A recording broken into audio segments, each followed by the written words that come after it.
बहुत सारे लोग सोच रहे थे कि चूंकि पुष्कर सिंह धामी असेंबली का इलेक्शन हार गए हैं, इसलिए मुख्यमंत्री पद पर उनकी दावेदारी खत्म हो गई है। लेकिन आज ऐसे सारे दावे गलत साबित हुए। नरेंद्र मोदी ने उत्तराखंड की कमान एक बार फिर पुष्कर सिंह धामी को सौंपने का फैसला किया। धामी 23 मार्च को उत्तराखंड के मुख्यमंत्री पद की शपथ लेंगे। आज देहरादून में हुई बीजेपी विधायक दल की मीटिंग में चुनाव हुआ पुष्कर सिंह धामी का, उन्हें नेता चुना गया। रक्षा मंत्री राजनाथ सिंह, उत्तराखंड के चुनाव प्रभारी प्रहलाद जोशी और मीनाक्षी लेखी ऑब्जर्वर के तौर पर मौजूद रहे। और मीटिंग के बाद राजनाथ सिंह ने बताया कि सभी विधायकों ने पुष्कर सिंह धामी के नाम का सपोर्ट किया और धामी जानते हैं कि उत्तराखंड का प्रशासन कैसे चलाना है, इसलिए धामी को नेता चुना गया।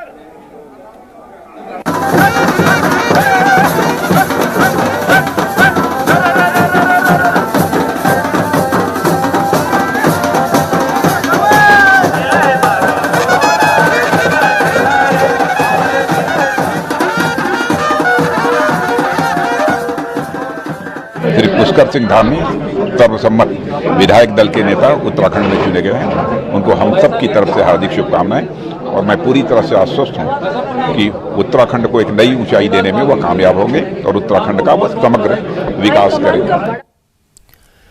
और इंडिया टीवी के पॉलिटिकल एडिटर देवेंद्र पाराशर इस वक्त मेरे साथ में है। देवेंद्र, मुझे ध्यान है आपने कहा था कि पुष्कर सिंह धामी सबसे आगे हैं और इस रेस में उनका नंबर है, और लोग तो ये कह रहे थे कि वो चुनाव हार चुके हैं खटीमा से, इसलिए शायद उनको नहीं बनाया जाएगा। तो आपने जो बताया था उसकी वजह क्या थी और क्या लगा, क्यों पुष्कर सिंह धामी को फिर से विधायक दल का नेता चुना गया? और अजय जी, थोड़ा सा बैकग्राउंड में जाए, जब पिछली बार पुष्कर सिंह धामी को मुख्यमंत्री बनाया गया था तीरथ सिंह रावत के हटने के बाद, तो उसके पीछे जो वजह थी, जाहिर तौर पे वो वजह ही कैरी फॉरवर्ड हो रही थी। और वो वजह थी कि प्रधानमंत्री नरेंद्र मोदी ने जिन 3 नेताओं का स्कैनिंग करके पुष्कर सिंह धामी के हाथ में कमान सौंपी थी तब उत्तराखंड की, जाहिर तौर पर वो फैसला सिर्फ इसलिए कि क्योंकि एक विधानसभा में कुछ सीटों से वो चुनाव हार गए, उसके चलते बदलने वाला नहीं था, बल्कि प्रधानमंत्री नरेंद्र मोदी ने वो एक लंबे विजन के तहत उत्तराखंड के लॉन्ग टर्म प्लानिंग के तहत उस फैसले को लिया गया था। उस लॉन्ग टर्म प्लानिंग में यह था कि नेता ऐसा होना चाहिए जो कि युवा हो, संगठन की बहुत अच्छी समझ हो, पढ़ा लिखा हो और प्रशासनिक जो कार्यकुशलता जैसे रहती है वो उसके कामों में झलक दिखे। पुष्कर सिंह धामी की बात करें तो क्योंकि विद्यार्थी परिषद से रहे हैं, फिर बीजेपी युवा मोर्चा में रहे हैं, पिताजी इनकी सैन्य पृष्ठभूमि के रहे हैं, खुद पढ़े लिखे हैं, लॉ से ग्रेजुएट हैं, इसके अलावा इंडस्ट्रियल रिलेशन में HRD में उन्होंने मैनेजमेंट किया हुआ है। तो ये सारी चीज़ें ऐसी थी जो कि उनको एक परफेक्ट CM कैंडिडेट के तौर पर बता रही थी और इसी के चलते पिछली बार फैसला लिया गया था। अब सवाल ये था कि जब वो चुनाव हार गए तो जाहिर तौर पे पार्टी के लिए भी एक झटका था, लेकिन उसके पीछे जो नैरेटिव की बात थी कि कैसे ऐसे व्यक्ति को आप CM बना सकते हैं जो कि अपना विधानसभा चुनाव हार गया हो, उसके पीछे वजह ये बताई गई कि भले ही खटीमा की सीट पे उन्होंने चुनाव हारा, लेकिन पूरे प्रदेश में मुख्यमंत्री के तौर पर वही चेहरा थे और ऐसे में जनादेश अगर 47 सीटों के साथ आ रहा है तो जाहिर तौर पर उस नैरेटिव को लेकर कोई समस्या नहीं थी। दूसरी चीज ये थी कि जो 47 विधायक जीत कर आए हैं उनमें से तकरीबन 40 विधायकों ने पार्टी के शीर्ष नेतृत्व को यह बता दिया था कि वो चाहते हैं कि पुष्कर सिंह धामी को मुख्यमंत्री बनाया जाए। कई सारे विधायक ऐसे भी आए जिन्होंने सार्वजनिक तौर पर ऐलान भी कर दिया कि वो अपनी सीट छोड़ने को तैयार हैं। तो जाहिर तौर पर प्रदेश के चाहे बड़े नेता हों, प्रदेश के विधायक हों, बड़े नेता की जब हम बात कर रहे हैं तो भगत सिंह कोश्यारी खेमे की बात कर लें या रमेश पोखरियाल निशंक की बात कर लें, ये सारे लोग पुष्कर सिंह धामी के साथ खड़े नजर आए। राष्ट्रीय नेतृत्व में जाहिर तौर पर अगर प्रधानमंत्री ने कुछ सोच के ये फैसला लिया था कि वो बहुत सहज व्यक्तित्व के हैं, कार्यकुशलता अच्छी है, ईमानदारी का लेवल ठीक है, तो इन सारी चीजों में उत्तराखंड के नेतृत्व के स्तर पे 15 से 20 साल तक वो एक्टिव रह सकते हैं और उस लिहाज से ये फैसला लिया गया था। साथ ही साथ पार्टी ये नहीं चाह रही थी कि पूर्व मुख्यमंत्रियों के नाम में एक और जोड़ दिया जाए। मजाक के तौर पे ये भी कहा गया था रजत जी बहुत शीर्ष स्तर पे कि ऐसा तो नहीं है कि पूर्व मुख्यमंत्रियों का क्लब हम उत्तराखंड को बनाकर रख दें। तो कुल मिलाकर एक सहज फैसला कहा जा सकता है, थोड़ा चौंकाने वाला जरूर रहा होगा जो कि बीजेपी के नहीं जानते होंगे। उनकी सीट थी खटीमा की, मुश्किल थी और वो तो लड़ना भी नहीं चाहते थे, मुश्किल सीट थी। शायद पार्टी को इस बात का भी ख्याल रहा होगा कि इस मुश्किल सीट से हारे हैं तो कोई बड़ी बात नहीं है।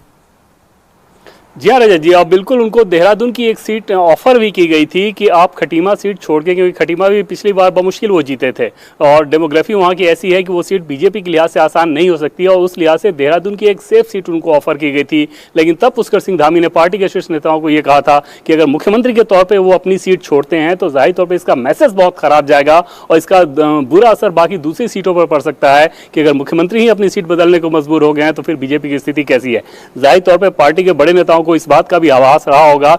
और कुल मिलाकर एक लॉन्ग टर्म प्लानिंग के तहत जो फैसला लिया गया था पुष्कर सिंह धामी के पक्ष में, उसी की कंटिन्यूटी है जब एक बार फिर से आज उनके नाम पे मुहर लगाई गई। और जैसा कि पहले मैंने बताया कि तकरीबन 40 विधायक ऐसे थे जो कि दिल्ली में बड़े नेताओं को ये बता चुके थे कि वो चाहते हैं कि पुष्कर सिंह धामी को ही मुख्यमंत्री बनाया जाए। ये अच्छा फैसला हुआ। देवेंद्र पाराशर, बहुत बहुत शुक्रिया आपका। विधायक दल का नेता चुन जाने के बाद अब से थोड़ी देर पहले पुष्कर सिंह धामी ने क्या कहा, यह भी सुन लीजिए।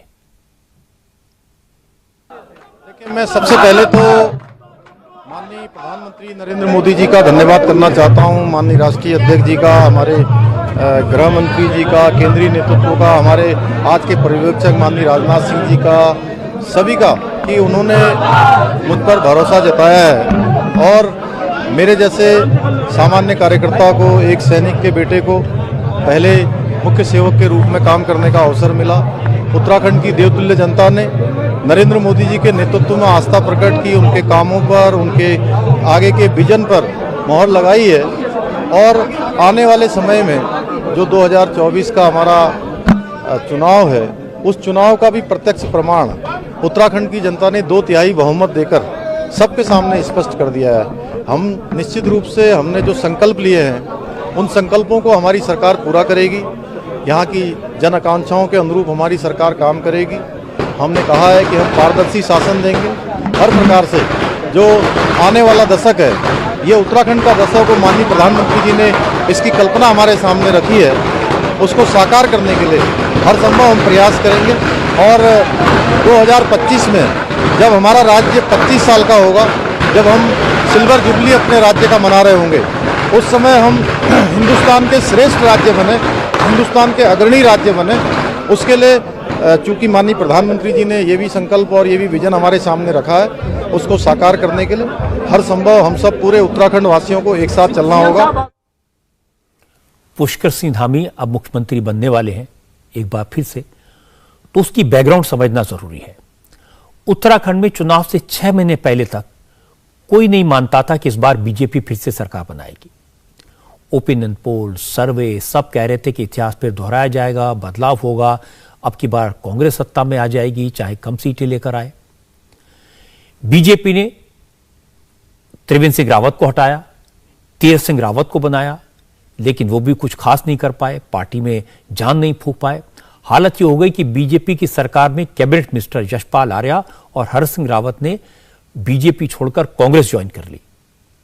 अब इसको इस बात का संकेत माना गया कि इस बार बीजेपी की हार होने वाली है। ऐसी हालत में प्रधानमंत्री नरेंद्र मोदी ने चौंकाने वाला फैसला किया, पुष्कर सिंह धामी को कमान सौंपी।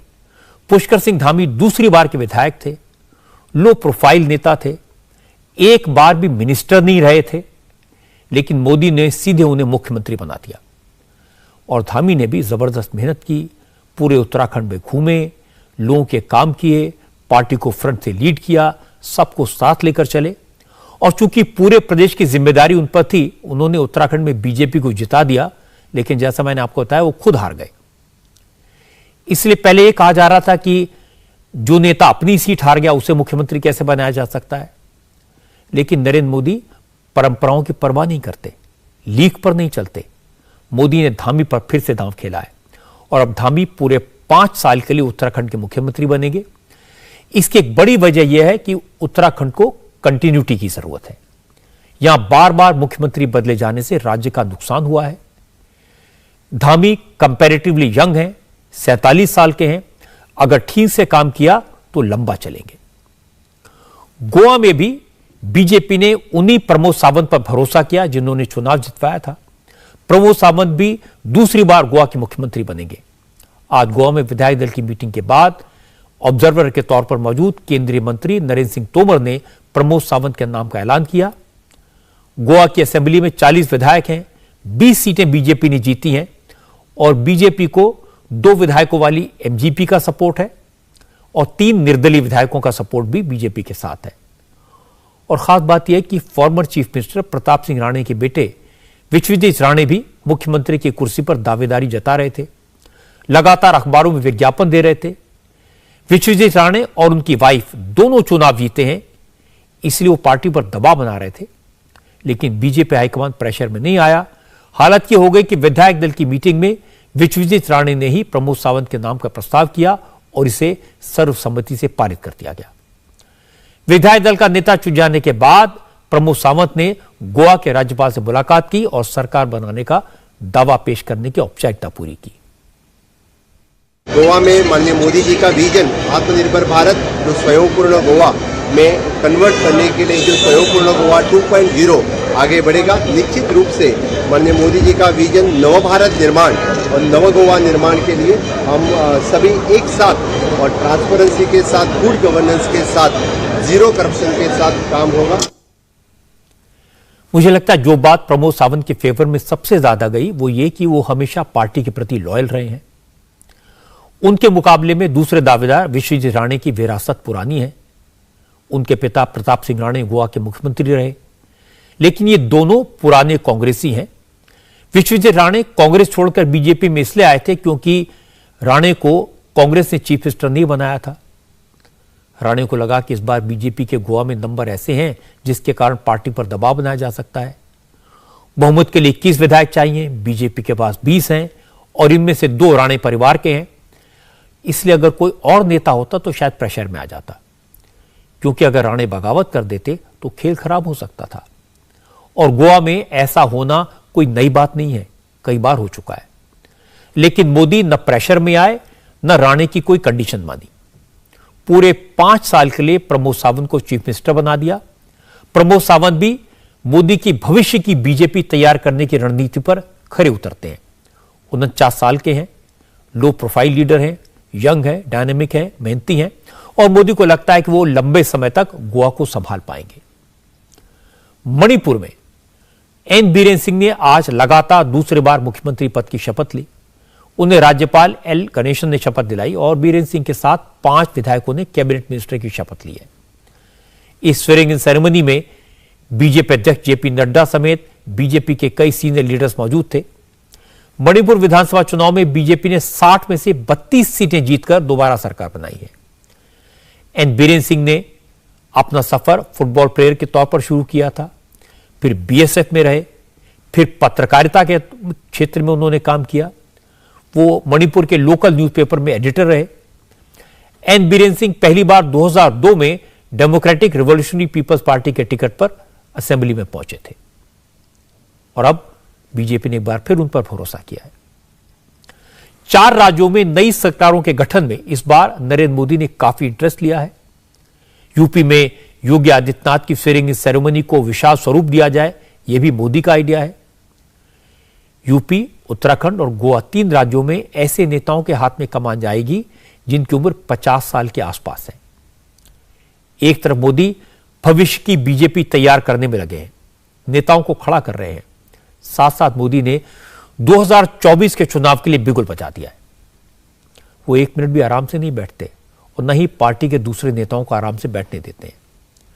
एक तरफ अपनी सरकार चलाने की जिम्मेदारी है, दूसरी तरफ आजकल वर्ल्ड ऑर्डर में क्राइसिस का चैलेंज है और फिर पार्टी को चुनाव जिताने की जिम्मेदारी भी मोदी पर है। मोदी न थकते हैं न हारते हैं। कल ही एक बड़े राजनीतिक विश्लेषक से मेरी बात हो रही थी। उन्होंने कहा कि आज हालत यह कि बीजेपी सबसे बड़ी पार्टी है, उसके पास बड़े बड़े नेता हैं, जबरदस्त संगठन है, संघ की बैकिंग है, लेकिन चुनाव जीतने के लिए आज भी बीजेपी नरेंद्र मोदी की छवि और उनकी लोकप्रियता पर निर्भर है। मोदी की सबसे बड़ी ताकत है दिन रात मेहनत करने की क्षमता। राजनीति को समझने वाले तो और भी हैं, चुनाव लड़ने और लड़ाने वाले तो और भी हैं, लेकिन मोदी जनता के साथ अपने डायरेक्ट कनेक्ट और अपनी मेहनत से सबको पीछे छोड़ देते हैं। इंडिया टीवी हर वक्त हर जगह डाउनलोड करने के लिए सर्च करें India TV news Google play store या ऐप स्टोर पर।